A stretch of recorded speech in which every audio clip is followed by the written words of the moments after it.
Imagine you're standing on a rainy street in Berlin in 1962. Your coat collar is turned up.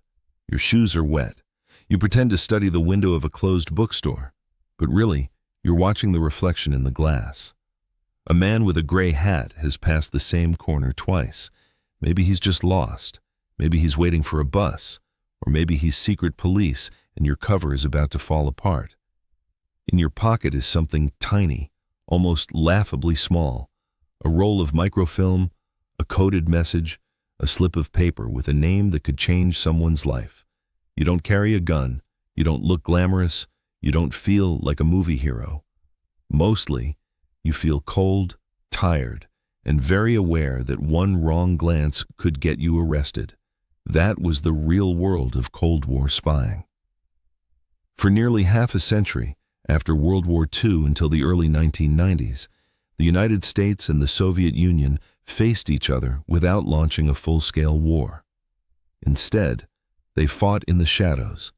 They competed with missiles, satellites, propaganda, and secrets. And in that quiet war, spies were some of the most important weapons on the board. But being a spy in the Cold War was not usually about car chases and tuxedos. It was about patience, routine, fear, and living every day as someone you weren't.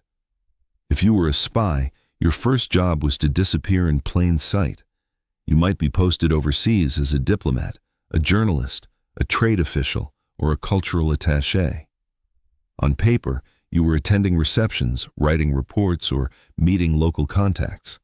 In reality, you were trying to spot people who had access to secrets and might be willing to share them. These people were called assets. They might be military officers, scientists, clerks, engineers, embassy workers, or politicians.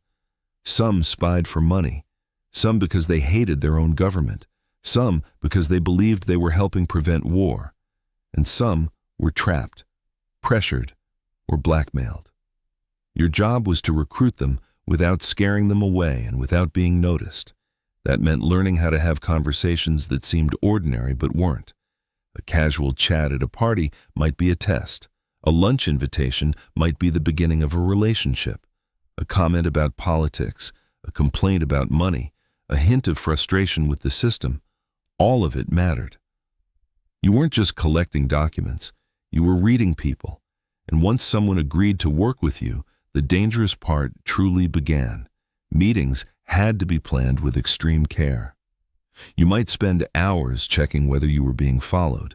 This was called surveillance detection. You'd walk into a subway station, exit through another door, stop at a shop window, double back through a park, change buses, wait, watch, and repeat. If the same face kept appearing, you canceled everything. A meeting with an asset might last only minutes. A phrase, a nod, a package passed under a newspaper. Sometimes there was no meeting at all. Instead, you used a dead drop, a hidden place where one person left information and another picked it up later. It could be inside a hollow brick, under a park bench, taped behind a toilet tank, or buried near a tree marked with chalk. The tools could be surprisingly clever. Cameras small enough to hide in everyday objects, hollow coins, invisible ink, one-time pads for unbreakable codes if used correctly, microdots, which shrank entire pages of information down to the size of a period at the end of a sentence. But technology didn't remove the danger. In some ways, it made the pressure worse. Every tiny object in your apartment could betray you. Every phone call might be recorded. Every hotel room might have a microphone in the wall. In places like Moscow and East Berlin, Western spies often assumed they were watched almost constantly. The KGB in the Soviet Union and the Stasi in East Germany were skilled, patient, and relentless. The Stasi, in particular, built one of the most intense surveillance states in history, using informants in workplaces, neighborhoods, churches, and even families. So if you were a spy operating there, paranoia wasn't a weakness, it was survival. You learned to notice the small things. A curtain moving across the street, a car that started when you started walking, a stranger reading the same newspaper too long. You also learned not to react. Because if you looked nervous, you became interesting. And if you became interesting, you might be finished. The emotional toll was enormous. You lied constantly. You lied to strangers, to friends, sometimes even to your own family. You couldn't explain why you were distant. You couldn't talk about the person you met that afternoon or the fear you felt when a checkpoint guard held your passport a little too long. And you lived with the knowledge that your asset, the person risking everything to pass you information, could be caught because of one mistake. If they were discovered, the consequences could be prison, torture, or execution. In the Cold War, secrets were not abstract things. They had human faces. There was also the constant fear of betrayal. Some of the most damaging spies were not agents stealing from the enemy, but moles hiding inside their own intelligence services.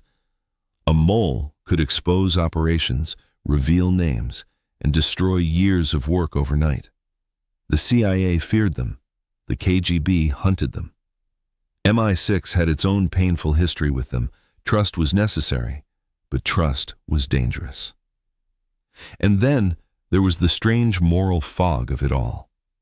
Both sides believed they were defending the world from catastrophe.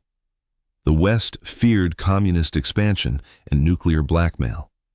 The Soviet bloc feared Western sabotage, invasion, and ideological collapse.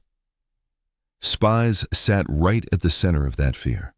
They stole missile plans, tracked troop movements, listened for signs of surprise attacks, and tried to understand what the other side was really thinking. In a world full of nuclear weapons, good intelligence could prevent panic. It could also provoke it. That's what made Cold War spying so tense. The stakes were huge, but the work was often tiny. A file photographed in a bathroom, a message hidden in a glove. A 5-minute meeting after months of preparation. Small acts, carried out by nervous people on ordinary streets, could influence the balance of power between nations. And yet, for many spies, life was not dramatic most of the time. It was waiting for a signal, waiting for a report, waiting to see if someone had been arrested, waiting for headquarters to answer, waiting in a cafe, pretending not to care that the person you came to meet never showed up. That silence could mean anything. A missed train, a change of heart, or a cell door closing. By the time the Cold War ended, the spy world had helped shape history in ways most people would never fully see. Some operations remain classified, some names are still hidden. Some stories ended in medals and memoirs, others ended in graves, prison camps, or quiet disappearances. So, what was it like to be a spy during the Cold War? It was not just danger, it was discipline. It was acting calm when your heart was racing. It was memorizing a cover story so well, it almost became your life. It was learning that the most important moments rarely looked important while they were happening. And maybe that's the most haunting part. The Cold War was fought by presidents, generals, and armies. But it was also fought by people sitting alone on buses, hiding messages in walls, whispering in safe houses, and walking through the rain while wondering if the footsteps behind them were real. To be a spy, then, was to live in the space between truth and lies, loyalty and betrayal, courage and fear. And every day you had to step back into that world, put on your ordinary face, and hope nobody saw the secret life underneath.